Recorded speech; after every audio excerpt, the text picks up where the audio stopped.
It all started the day I came home and found a trench running straight through my pasture. Pipes everywhere, warning flags, and a bunch of contractors in orange vests pretending they owned the place. When I asked what they were doing on my land, one of them smirked and said, "We're installing the HOA's new water line." I laughed because surely this had to be a mistake.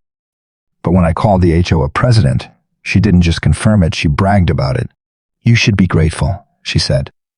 "Our improvements will raise your property value." My blood boiled. She'd built it without permission, without rights, and now she was acting like she did me a favor. So, I did what any landowner with a bit of backbone would do. I pulled out the deed. And there it was, clear as daylight. The entire stretch of land where that pipe ran was mine, including the underground rights. When I confronted the board, they tried to play tough. Karen, their so-called president, waved a stack of HOA bylaws in my face. "You can't stop us," she said. "We're a governing body." I smiled. "You might govern lawns and fences, Karen, but not water rights." That night, I started digging deeper literally and legally. After a few hours of research and a couple of calls to the county registrar, I discovered something that made me grin ear to ear. The HOA didn't own their own water supply. It came from a shared well, one that sat right on the edge of my land. And guess who had first purchased rights if that well ever went up for sale? Me. Turns out the farmer who owned it was looking to retire. By sunrise the next morning, I made him an offer he couldn't refuse.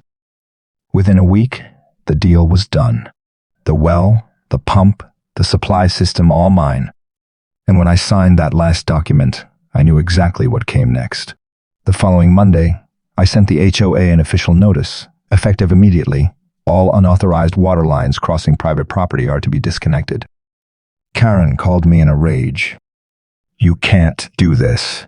We have families relying on that water." I replied calmly, "Then maybe next time you'll ask permission before digging through someone's land." The next day, the faucets went dry. Sprinklers sputtered, and within hours every lawn in the subdivision turned silent. No hoses, no irrigation, no car washes.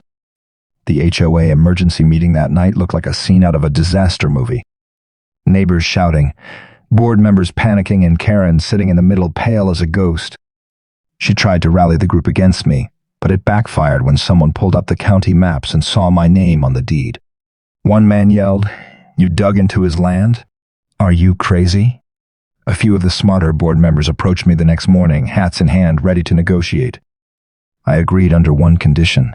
They'd pay for every inch of pipe they laid, every gallon they wasted, and every day they trespassed. Oh, and they'd sign a new easement agreement, one that included a monthly lease payment straight to me. Suddenly, their arrogance evaporated. They signed every page I handed them.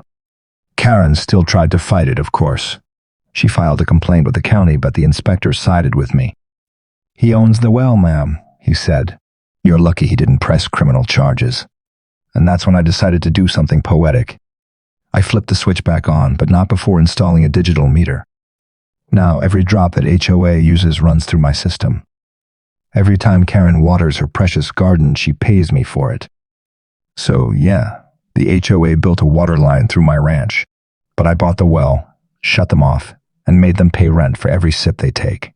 And every time I hear the faint hum of that water pump, I smile.